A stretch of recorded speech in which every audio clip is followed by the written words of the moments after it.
Halo para pendengar channel Simple Boy 77. Kenalin, namaku Putri Nurul Adnin. Aku berasal dari Makassar, tapi sekarang aku tinggal di Timika, Papua. Umurku 17 tahun, dan ini ku alami sejak aku berumur 3 tahun. Banyak orang ingin tahu rasanya menjadi anak indigo. Padahal yang akan mereka lihat tidak sekedar makhluk gaib, tapi ada hal yang seharusnya tidak mereka lihat. Aku baru berhenti menundukkan kepala setelah menginjak bangku SMA. Semua bermula ketika aku berumur 3 tahun. Ketika aku melihat sosok genderuwo yang lewat di depan rumah. Genderuwo tersebut tersenyum, dan seketika itu setan yang lain tiba-tiba berdiri di sampingnya. Dia bisa lihat kita, hidupnya pasti akan penuh derita, kata si genderuwo itu. Ucapan genderuwo itu mungkin ada benarnya, karena sampai sekarang aku tidak berani menundukkan kepalaku ketika berjalan. Aku tidak ingin melihat hal yang seharusnya aku tidak lihat. Bisa menghindari hantu masih membuatku bergidik. Menunduk pun tidak terlalu melindungi diriku, karena setan-setan itu kadang muncul tiba-tiba dari tanah. Aku adalah anak indigo. Istilahnya lumayan keren, tapi sebenarnya ini menjadi siksaan. Orang tuaku tahu kondisiku. Andai bisa memilih, aku dan orang tuaku ingin menjadi orang biasa saja. Seiring waktu, aku akhirnya dapat membiasakan diri dengan kemampuan supranaturalku. Aku telah berhasil melawan rasa takut. Aku sudah prek akan kehadiran mereka.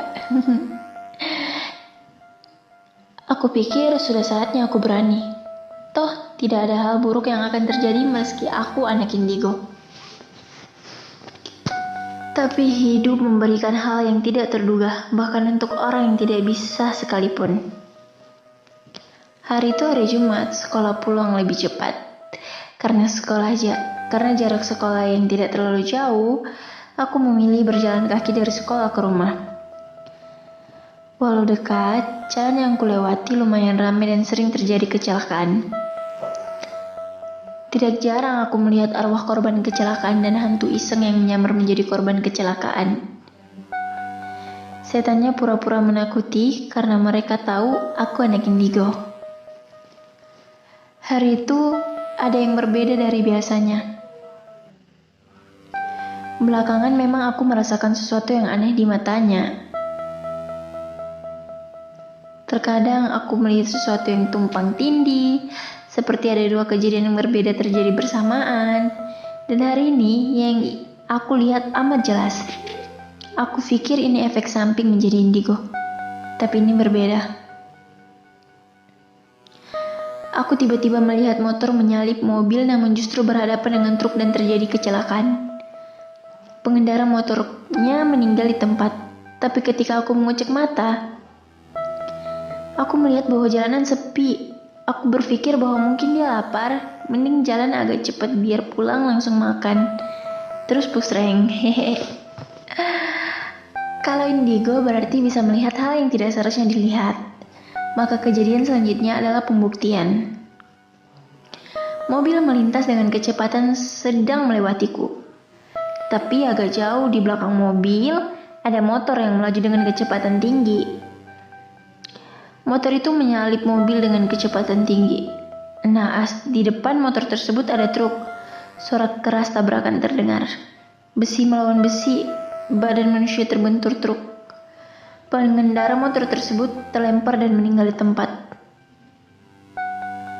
Aku melihat kejadian tersebut dengan mata kepalaku sendiri.